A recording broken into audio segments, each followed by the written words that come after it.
Hello guys. आज का जो टॉपिक है वो है कम्युनिकेशन स्किल्स पे, जो कि जेके पीएसआई सिलेबस में इम्पोर्टेंट टॉपिक है। 3 से 4 क्वेश्चंस या 3 से 5 क्वेश्चंस भी आ सकते हैं। इस पे आज हम एमसीक्यू करने वाले हैं। So without wasting a time will start with the first question, that is communication is a non stop. Communication क्या है? क्या ये कोई पेपर है? क्या ये प्रोसेस है? क्या ये प्लान है या एक प्रोग्राम है? कम्युनिकेशन एक नॉन स्टॉप, या कह सकते हैं कम्युनिकेशन एक continuous process. Communication is a continuous process. बिना रुके ये कंटिन्यूअस प्रोसेस है। अब ये कंटिन्यूअस प्रोसेस जो है, इसमें बहुत सारी चीज़ें आ जाती है, जैसे कि वर्बल कम्युनिकेशन आ जाता है, नॉन वर्बल कम्युनिकेशन आ जाता है,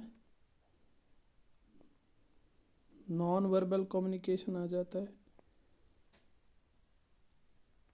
रिटन कम्युनिकेशन आ जाता है, ओरल कम्युनिकेशन आ जाता है। तो ये सारी जो टाइप्स है, ये कम्युनिकेशन के टाइप्स है। धीरे धीरे करके हम इनके मीनिंग्स और इन पे एमसीक्यूज कर लेंगे। तो पहले क्वेश्चन का जो ऑप्शन है, that is option number B, process. Communication is a non stop process. Next question, second question is communication is a part of. ये कम्युनिकेशन किसका हिस्सा है? क्या हार्ड स्किल्स है? क्या सॉफ्ट स्किल्स है? रफ स्किल्स है या शॉर्ट स्किल्स है? हार्ड, यहाँ कोई फिजिकल काम हो तो कम्युनिकेशन तो फिजिकली कोई वैसा चीज़ है नहीं। सॉफ्ट स्किल्स, बिल्कुल कम्युनिकेशन जो है ये एक सॉफ्ट स्किल में आता है। ठीक, कहने वाला भी कोई मशक्क़त नहीं लगती है उसको, सुनने वाले को भी कोई मशक्क़त नहीं लगती है। ईयर एंड टंग का सारा खेल है अगर हम वर्बली कम्युनिकेट करें तो। बाकी भी चीज़ें हैं, फ़िलहाल अगर हम इसी पे ध्यान दें तो यहाँ से भी सॉफ्ट स्किल हमें पता चल जाता है। या फिर अगर आप फेशियल एक्सप्रेशंस देखो तो वो भी किन में आता है? सॉफ्ट स्किल्स में। वो भी एक कम्युनिकेशन का पार्ट है। ठीक, so the right option is option number B. Next question, dash is the person who transmits the message. Who transmit, जो भेजता है मैसेज को, जो मैसेज को भेजेगा, कोई भी मैसेज, तो उस बंदे को आप समझ गए होंगे, उसको हम कहते हैं सेंडर। जो भेजेगा message, that is known as sender. ना कि ड्राइवर, ना ही ट्रांसमीटर, ना ही रिसीवर। तो वो होगा जो पकड़ेगा, जिसके पास पहुंचेगी, जो रिसीव करेगा, जो इसको इंटरप्रेट करेगा, जो इसकी कोई मीनिंग निकालेगा। Next question, dash is the person who notices and decodes and attaches some meaning to the message। ध्यान से देखना, अगर सिर्फ नोटिस आए, जो नोटिस करे मैसेज को, मैसेज के मीनिंग को नोटिस करे, या जो डिकोड करे, या फिर इसके कोई मीनिंग्स निकाले, तो 3 चीज़ें यहाँ पर। पहला, जो नोटिस करे। दूसरा, जो इसको डिकोड करे। तीसरा, जो इसमें से कोई मीनिंग निकाले। उन तीनों को एक ही हम नाम देंगे, दैट इज ए रिसीवर। क्योंकि मैसेज भेजने वाला जो है वो तो सेंडर हो गया। अब जो इससे कोई मीनिंग निकालेगा उसको हम बोलेंगे रिसीवर। या जो इसको डिकोड करेगा, इस भेजने वाले ने जो भेजा उसका मतलब क्या है, जो इसको डिकोड करेगा उसको हम बोलेंगे sender. Next one, message is any signal that trigger is the response of. यहाँ एक और पार्ट है, that trigger is the response of, जो कि ट्रिगर करे, किसी के दिमाग में कोई चीज़ डाले, पढ़ते ही कुछ चीज़ उसके दिमाग में आए, ठीक है ना, सडन रिएक्शन जो मिलेगा उसको पढ़ते ही, जैसे शॉक लगता है, कोई न्यूज़ जैसे हम सुनते हैं तो शॉक लगता है, या कोई ख्याल आता है हमको, तो सडन न्यूज़ जो किसी को मिले, जो दिमाग को, जो खबर दिमाग को ट्रिगर करे, जागरूक करे, जगाए, तो वो जो बंदा है उसके रेस्पॉन्स में वो कौन होगा? वो रिसीवर को ट्रिगर होगा, सेंडर को ट्रिगर होगा, ट्रांसमीटर को होगा कि ड्राइवर को? देखो इन दोनों को तो काट ही दो आप, ट्रांसमीटर ड्राइवर इनमें से तो कोई है नहीं। अब सेंडर क्यों ट्रिगर होगा? बेचता तो सेंडर ही है ना, उसको तो पता है मैं क्या बेच रहा हूँ। तो ट्रिगर वो होगा जिसको नहीं पता होगा, जिसको पढ़ के कोई चीज़ ट्रिगर हो जाए, तो रिसीवर ही इसका ऑप्शन होगा। Another one is environmental barriers are the same as. अब ये एनवायरमेंटल बैरियर्स जो होते हैं, कम्युनिकेशन बैरियर्स जो होते हैं, वो कैसे होते? क्या ये शोर तो होते हैं, शोर की तरह तो होते हैं, नॉइज़ तो होते हैं, ये क्या ये फिजियोलॉजिकल नॉइज़ होते हैं, साइकोलॉजिकल नॉइज़ होते हैं, सोशोलॉजिकल नॉइज़ होते हैं, या फिजिकल नॉइज़ की तरह होते हैं? ये बिल्कुल फिजिकल नॉइज़ की तरह होते हैं। तो इसका ऑप्शन नंबर है सी। जो एनवायरमेंटल बैरियर्स होते हैं वो बिल्कुल फिजिकल नॉइज़ की तरह होते हैं। Next question is dash refers to all these factors that disrupt the communication. अभी मैंने कहा ऊपर वाले क्वेश्चन में इसका आंसर है डिसरप्ट, जो कम्युनिकेशन को डिसरप्ट करे, जैसे वो चल रही थी वैसे नहीं चल रही है, बैरियर लगा देती है, बैरियर लगा देती है। डिसरप्ट का मतलब भी यहाँ पर बैरियर ही कह सकते हैं, तो बैरियर्स लगा देती है, तो वो क्या है? That is noise. तो यहाँ पर हम उस बैरियर्स को क्या बोलेंगे? नॉइज। जो भी कम्युनिकेशन को डिसरप्ट करे that is noise. Next one is dash context refers to the similarity of background. Background ध्यान से देखना, बैकग्राउंड जहाँ से आए हैं हम, जहाँ से आए हैं हम, एंसेस्टर्स से हम इसको रिलेट कर सकते हैं, एंसेस्टर्स से हम इसको रिलेट कर सकते हैं। बैकग्राउंड किस किस के दरमियान? Between sender and the receiver, जो भेज रहा है और जो पकड़ रहा है या पढ़ रहा है, जिसको ट्रिगर हो रहा है, जो डिकोड कर रहा है, ठीक, जो इससे कोई मीनिंग निकाल रहा है, उनके बीच में अगर सिमिलैरिटी ऑफ बैकग्राउंड होगी तो क्या उस चीज़ को हम, उसको कौन से कॉन्टेक्स्ट में हम पढ़ेंगे? क्या वो फिज़िकली होगा, सोशली होगा, क्रोनोलॉजिकली होगा, या कल्चरली होगा? तो वो चीज़ होगी कल्चरली, क्योंकि एंसेस्टर्स जब सेम होंगे तो इनका कल्चर भी सेम होगा। तो उस कॉन्टेक्स्ट में हम कहेंगे कि एक कल्चरल कॉन्टेक्स्ट है जो इनके बीच में सिमिलैरिटी पैदा करता है।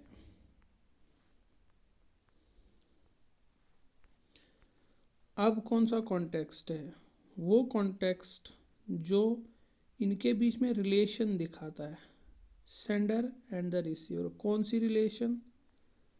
किस चीज़ पे रिलेशन? बिल्कुल नहीं लिखे, सीधा और सीधा सरल भाषा में सिर्फ रिलेशन बताना है, कोई बेसिस नहीं है, कोई सिमिलैरिटी के ऊपर नहीं है, सिर्फ रिलेशन बताना है सेंडर और रिसीवर के बीच में।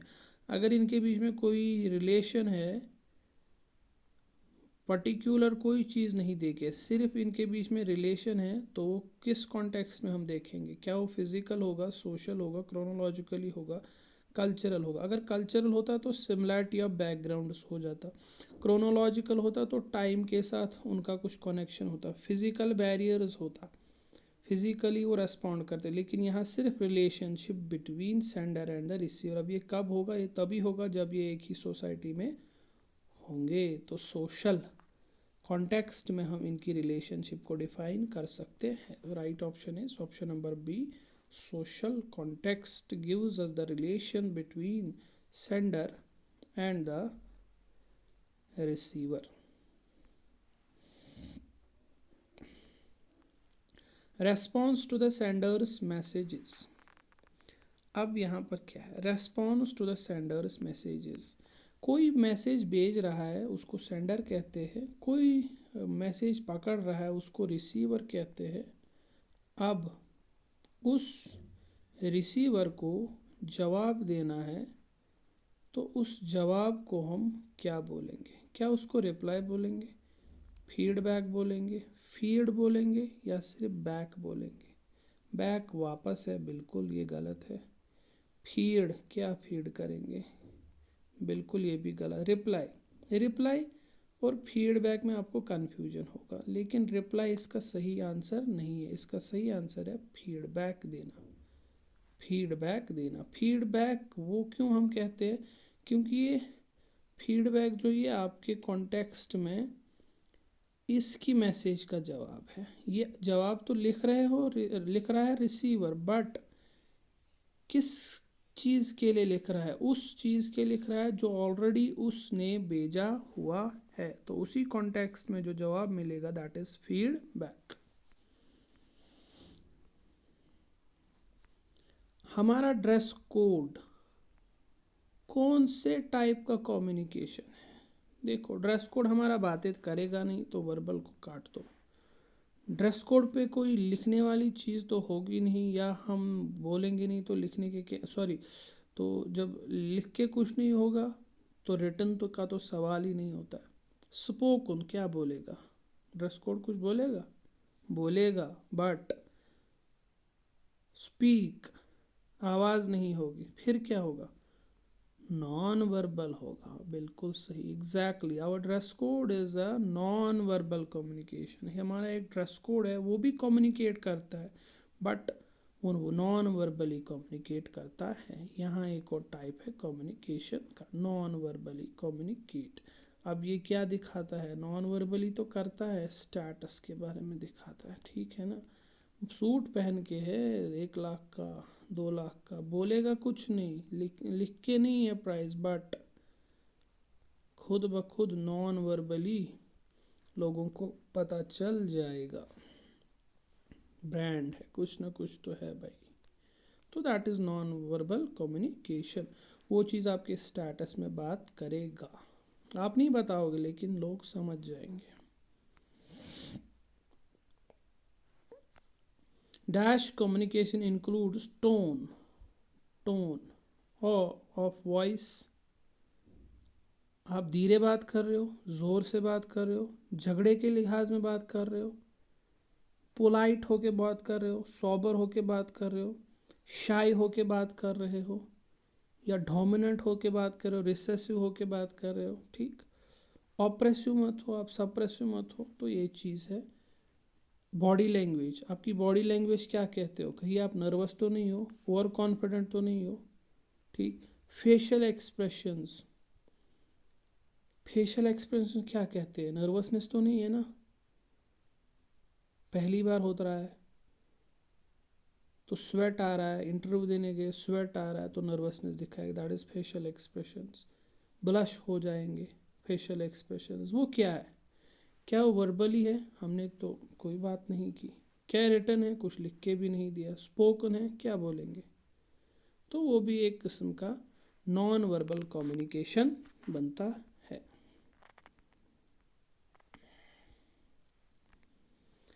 अब है लेटर, चिट्ठी, email, telephone are examples of. ये क्या है? देखिए, टेलीफोन से वर्बली कम्युनिकेट होता है, बट वो वर्बली जो है वो फेस टू फेस नहीं होता है, वो फेस टू फेस नहीं होता, इसलिए हम इसको वर्बल कम्युनिकेशन की श्रेणी में नहीं लाएंगे, ठीक है ना। ईमेल, ईमेल एक रिटन है, बट ये भी फेस टू फेस नहीं हो रहा है। बंदा कहीं और बैठा है, हम लिख रहे हैं कहीं और, वो देख रहा है कहीं और, तो हम उसका उस टाइम फेशियल एक्सप्रेशन नहीं पढ़ पा रहे हैं। उसके बाद है लेटर, लेटर लिख रहे हैं, that too is not face to face. क्या है ये तो मैंने वर्बल कम्युनिकेशन के कॉन्टेक्स्ट में कहा कि वर्बल कम्युनिकेशन के कॉन्टेक्स्ट में नहीं आता। अब यहाँ पर देखेंगे हम ऑप्शंस में, क्या ये मैसेज के एग्जांपल्स है, क्या ये फीडबैक के एग्जांपल है, क्या चैनल है, क्या एनकोडिंग है। मैसेज लिख सकते हैं बट ये इसका सही ऑप्शन नहीं है। फीडबैक, फीडबैक तो हम उसको देते हैं जब किसी ने हमको कुछ सेंड किया हो, अब उसके एवज में हम उसका जवाब लिख रहे हो, तो ये भी नहीं होगा। चैनल, बिल्कुल ये एक माध्यम है जहाँ से हम अपनी कम्युनिकेशन करते हैं, तो ये एक माध्यम है, ये एक ज़रिया है। This is a channel, either letter, email और telephone, these are all examples of channel. Encode करना हो गया कोई चीज़ को पढ़ना, कोई चीज़ बंद है लिफाफे में, इसको खोल के इसमें देखना क्या है, दैट इज़ एनकोड। इसको पढ़ना, लेटर वगैरह कुछ होगा, इसमें छुपी हुई मैसेज होगी कोई, वो पढ़ लेना। According to Hoben, Hoben communication is the, Hoben ने कम्युनिकेशन को क्या कहा? क्या उसने कहा विजुअल इंटरचेंज ऑफ थॉट और आइडिया, क्या उसने कहा ऑडियो इंटरचेंज ऑफ थॉट और आइडिया, क्या उसने वर्बल इंटरचेंज ऑफ थॉट और आइडिया कहा, या फिर रिटन इंटरचेंज ऑफ थॉट और आइडिया कहा? तो ये जो वर्बल कम्युनिकेशन का कॉन्सेप्ट है ये हॉबेन का ही दिया हुआ है, तो ये ध्यान रखिएगा। ये जो वर्बल कम्युनिकेशन का कॉन्सेप्ट है ये हॉबेन ने ही दिया हुआ है। Next, the information which is transfer to the receiver, कोई भी इंफॉर्मेशन अगर हम ट्रांसफ़र करेंगे टू द रिसीवर, जिसको देनी होगी, हैज़ टू बी इंटरप्रेटेड, उसको इंटरप्रेट करेगा ही करेगा वो। उस प्रोसेस को हम क्या कहते हैं? अभी मैंने कहा, क्या कोडिंग कहेंगे? जी नहीं। एनकोडिंग कहेंगे? बिल्कुल भी नहीं, उसको हम डिकोड बोलेंगे। कोडिंग तो पढ़ना हुआ, ये इंटरप्रेट कर रहा है, इसकी मैसेज समझ रहा है, ठीक है। उस प्रोसेस को हम कहते हैं डिकोड करना। उसको पूरा पुर्जा पुर्जा, हर एक पुर्जे का क्या मतलब है वो चीज़ करना, decode.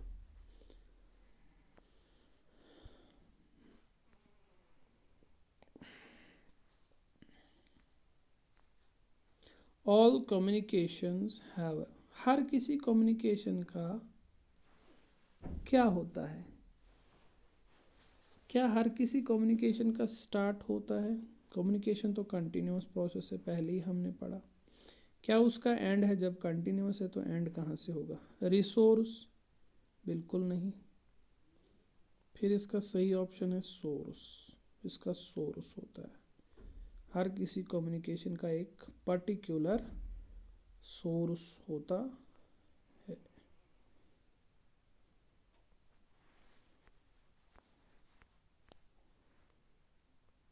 Next one, the message may be miss interpreted because of, कोई भी मैसेज गलत इंटरप्रेट की जा सकती है किन चीज़ों से? डिस्टॉर्शंस, बैरियर्स, डिस्ट्रैक्शंस या नॉइज़। तो वो चीज़ गलत इंटरप्रेट होगी बैरियर्स की वजह से। Right option is barriers.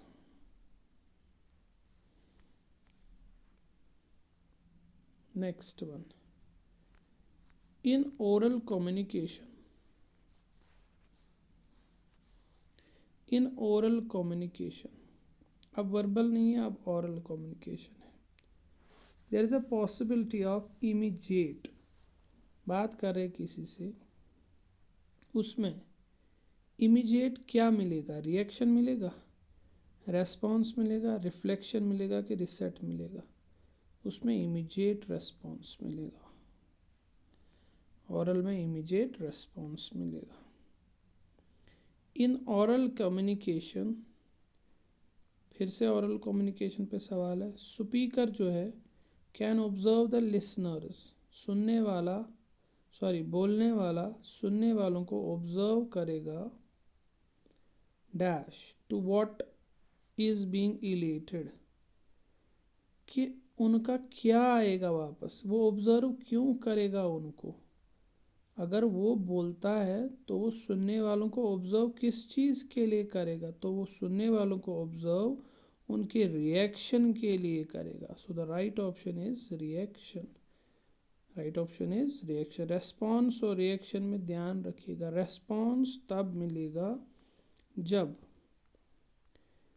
There is a possibility of immediate response, जब आप किसी से बात करते हैं, वार्तालाप करते हैं, लेकिन जब आप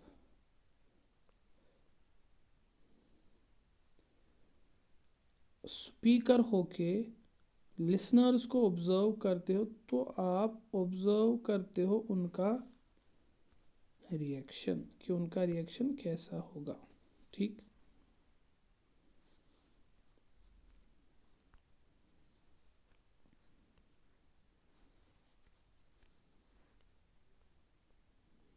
तो ये थे आज के क्वेश्चंस कम्युनिकेशन स्किल्स पे। Hope you like it.